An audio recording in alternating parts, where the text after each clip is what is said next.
Hi YouTube fam. I'm really ecstatic to talk to you guys about the last episode of Spartacus, War of the Damned, Blood Brothers, episode 5.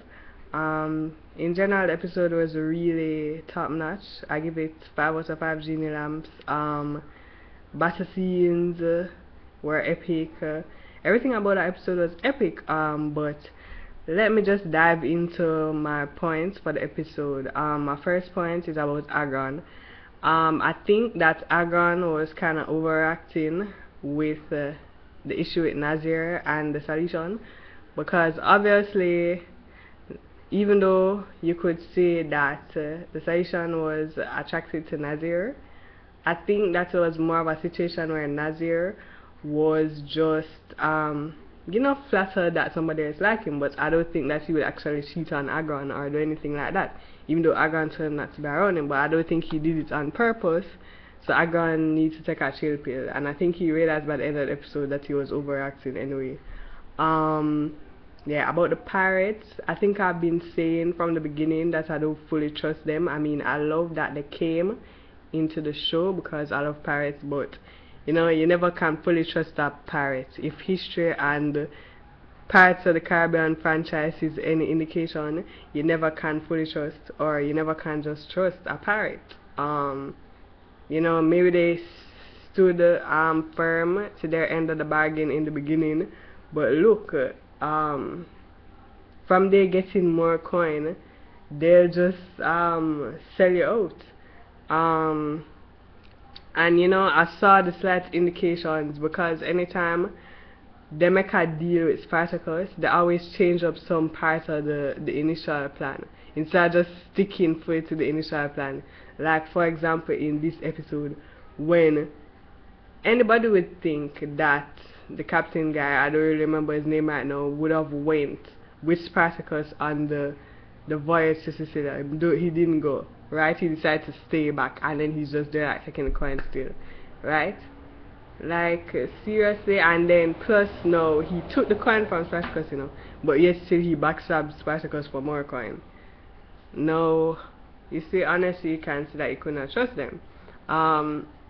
Like I think Spartacus should have thought about that, instead of trusting them blindly like that. Like I don't think he should have fully trusted them, but to err is human, and Spartacus is not like perfection, so he's going to make some mistakes. In terms of Crassus now, and I've been saying since Crassus came on to the scene that I really admire Crassus, and I think that he's really intellectual, and I like that he's thinking about Spartacus as an intellectual too, and not just as somebody who doesn't have any kind of battle strategy.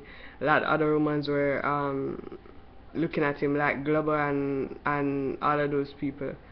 And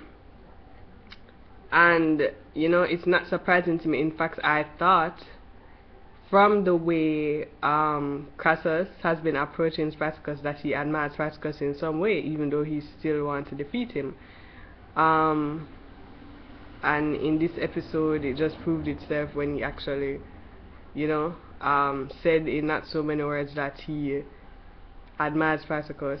And yeah, so if I don't want anybody to take down Spartacus, it will be Crassus, because Crassus is a worthy opponent. So like I'd still be disappointed if Spartacus loses, but it wouldn't be as disappointed if he was beaten by Crassus, because Crassus is really, really, really admirable.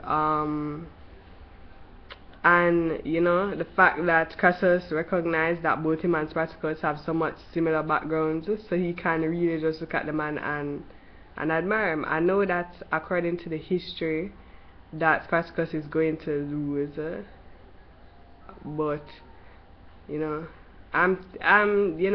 have to assume that the show is going to follow that history, so Spartacus is going to fall. And I mean, this is the final season, so we've known that from before the start of this season, so we know that Spartacus is going to fall.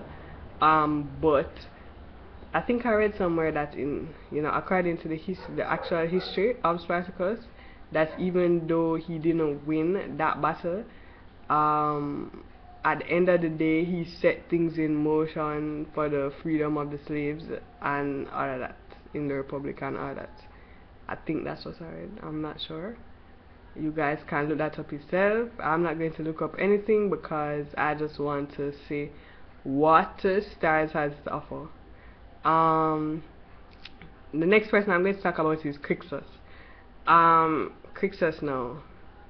I don't want anybody to attack me for saying this, but I never pegged Crixus as one of the intellectual people. You know, because I just didn't. He was just, you know, more of the loyal, fighting muscle guy and not the real thinker like Spartacus. So,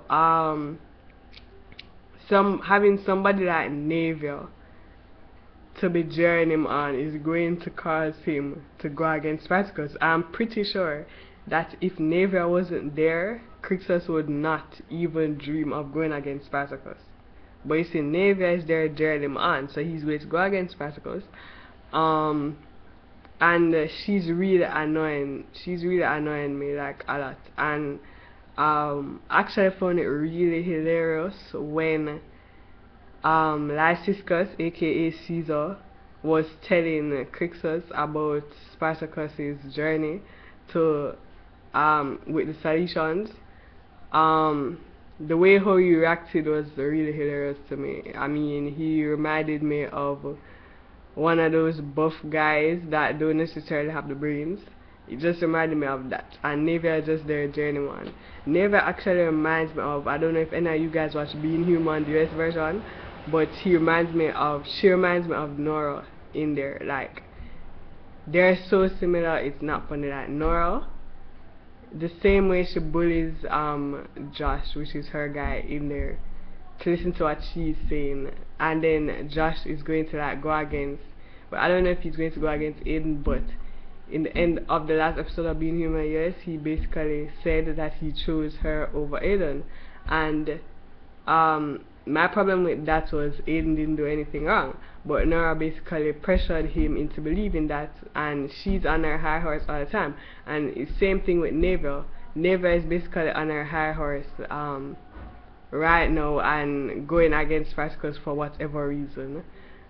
I guess she feels betrayed because of the things that happened to her with the Romans, but she can't live life like that for the rest of her life. Yeah. And also, like, the fact that Crixus blindly listened to Lyciscus, even though him don't even know him from anywhere. You know, he quickly turned his back on Spartacus, and obviously it is because of Navier's prompting. Yeah, so Spartacus still trying to convince Gannicus to take the leadership role. I think even though Gannicus says that he doesn't want to take a leadership role, I think that he would literally take out the position.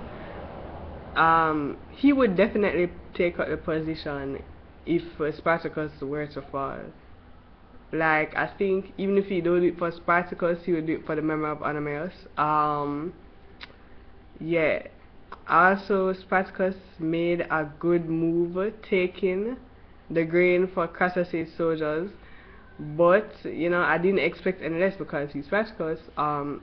Like his elaborate ruse that involved taking advantage of Crixus's somewhat lower level intellect was kind of perfect. Well, I shouldn't diss Crixus like that. It's not even what he took advantage of, was more his soft side to Navier than his intellect. You know, Crixus took the bait really easily, and so maybe I should say that he took advantage of Navier's low level intellect that transferred to Crixus. Right? When I saw that plan first, I was there thinking that it would definitely work, but no, after seeing the end of the episode, I'm really wondering if that plan is going to work. But I think episode 5 is too soon for them to lose already. Unless I don't know what the heck they're going to come with, but yeah. I love that how Crassus is the only one that never underestimates Spartacus. Like even the other people, even after they see what happened to the other people before, they are still there underestimating Spartacus, and Crassus is the only one who's just there trying to make smart moves. Like honestly, like they obviously want to kill off all of these men and lose. I mean, you know, we want them to lose because we want Spartacus and his horde to win, but at the same time, they should at least use their brain. I felt sorry for Tiberius right up until he slept with Crassus's what do we call her now? His concubine, his mistress, whatever. Like I felt sorry for him up until that time. I mean, I know that Crassus probably went too far with the decimation thing, cause I mean Tiberius could have ended up dead too, and then no, Tiberius ended up killing his own friend. But you know, I think that yeah, it kind of shaped him into a man in a sense, but I still think he went too far, and then you know Tiberius proceeds to rape the mistress, who is one who's been trying to help him all along. But you know, like the man is broken, he had to kill his friend, and that is what happened.